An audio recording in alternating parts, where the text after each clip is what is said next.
Hello everyone. In this session of CCNA series, I will discuss on OSPF, neighbor and adjacency maintenance. Maintaining OSPF neighbor relationship is crucial for the stability and smooth operation of OSPF networks. OSPF uses several timers to control various aspects of its operation.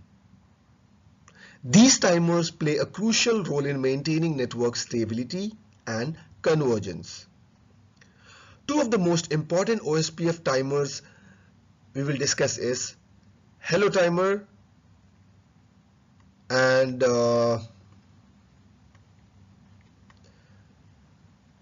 dead interval timer in OSPF. Let's discuss about hello timer first.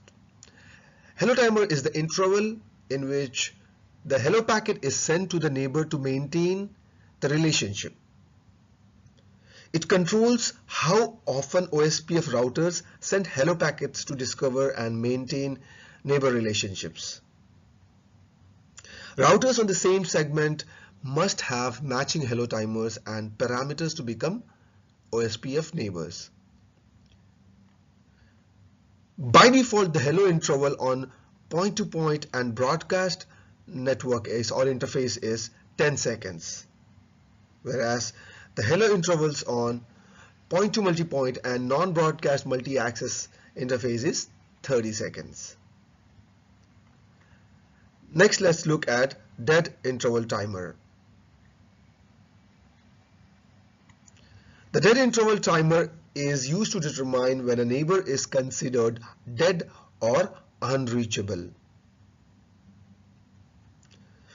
If a router does not receive a hello packet from a particular neighbor within the dead interval time, it assumes the neighbor is down and removes it from its list of neighbors.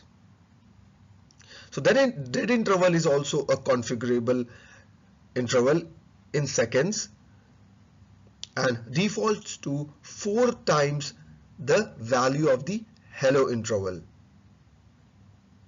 When you have a hello interval of 10 seconds, so multiply by 4, so that will be your dead interval, that is 40 seconds. Another important task or maintaining task which OSPF does is maintaining the LSDB. It does this when there is for example, a link state change. So when a router detects a change in its local link state, for example, if the link goes down, the router generates new LSAs indicating the unavailability of that link. And these LSAs include information about the affected link or network segment. Then the router must flood the change LSA to each neighbor so that each neighbor to that the neighbor can change or updates its LSDB. So the router floods this new LSA throughout the OSPF area, ensuring that all the routers within that area receive the updated information. Another maintenance task it does is periodic refresh. OSPF routers also periodically refresh their LSAs to ensure the LSA stays in the network. LSAs are periodically refreshed even if there is no changes in the network to prevent aging and removal from the LSDB.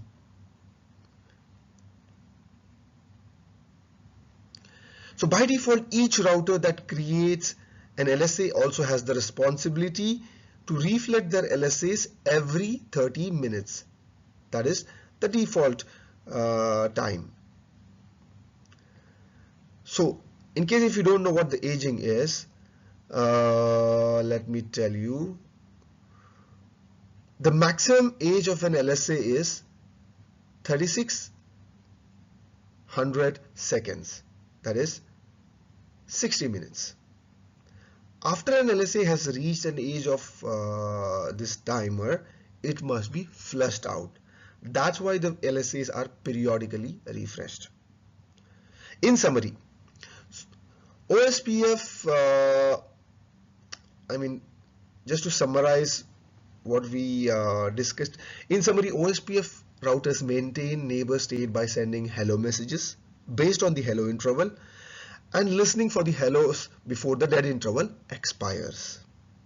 It also manages the LSDB by exchanging, flooding and refreshing LSAs to reflect changes in the network topology. It also reflects unchanged LSAs as their lifetime expires, that is default 30 minutes. The process allows OSPF to maintain accurate routing information and adapt to network changes efficiently. I hope this was informative for you. Thank you for watching.